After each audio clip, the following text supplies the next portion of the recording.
మనకు తెలిసిందే ఫిజికల్ డెఫిసిట్లో నుంచి మనం ఇంట్రెస్ట్ పేమెంట్స్ తీసేస్తే వచ్చేది ప్రైమరీ డెఫిసిట్. అంటే దీని అర్థం ఏంటంటే ఫిజికల్ డెఫిసిట్లో నుంచి ప్రైమరీ డెఫిసిట్ తీసేస్తే మనకి ఇంట్రెస్ట్ పేమెంట్స్ ఎంత అనేది వచ్చేస్తుంది.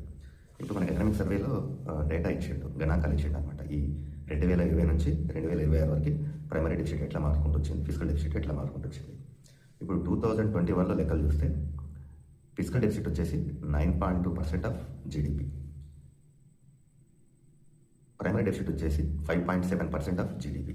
ఇప్పుడు ఈ రెండింటిని మైనస్ చేస్తే 9.2 నుంచి 5.7 తీసేస్తే 3.5%. అంటే ఇప్పుడు మనకి రెండు ఉన్నాయన్నమాట. 5.7% ప్రైమరీ డెఫిసిట్.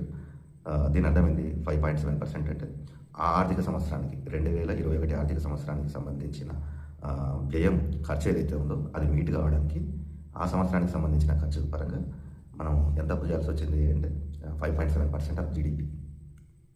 అది ప్రైమరీ డెఫిసిట్. అదే ఇప్పుడు ఫిజికల్ డెఫిసిట్లోంచి 5.7 తీసేస్తే 9.2 నుంచి 5.7 తీసేస్తే 3.5. ఆ మిగిలిన 3.5% ఆఫ్ జీడిపి అది దేనికి ఖర్చు అయింది అంటే అది ఓన్లీ ఇంట్రెస్ట్ పేమెంట్స్ కోసం, పాత అప్పులకు సంబంధించిన ఇంట్రెస్ట్ పేమెంట్స్, ఆ సంవత్సరం కట్టిన ఇంట్రెస్ట్ పేమెంట్స్ సంబంధించిన లెక్క. అది 3.5% ఆఫ్ జీడిపి. అదేవిధంగా 2025లో చూసుకుంటే ఫిజికల్ డెఫిసిట్ 4.8%, ప్రైమరీ డెఫిసిట్ 1.3%.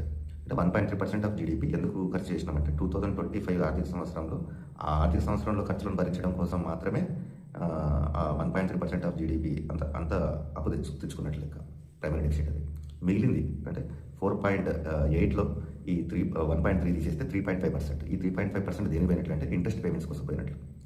ఇప్పుడు 2026లో చూస్తే ఫిజికల్ డెఫిసిట్ వచ్చేసి 4.4 అని అంచనా, ఈ ప్రైమరీ డెఫిసిట్ 0.8. రెండింటి మధ్యన తేడా 3.6% ఆఫ్ జీడిపి. మిగిలింది ఈ ప్రైమరీ డెఫిసిట్ ఎంత అంటే 0.8% ఆఫ్ జీడిపి.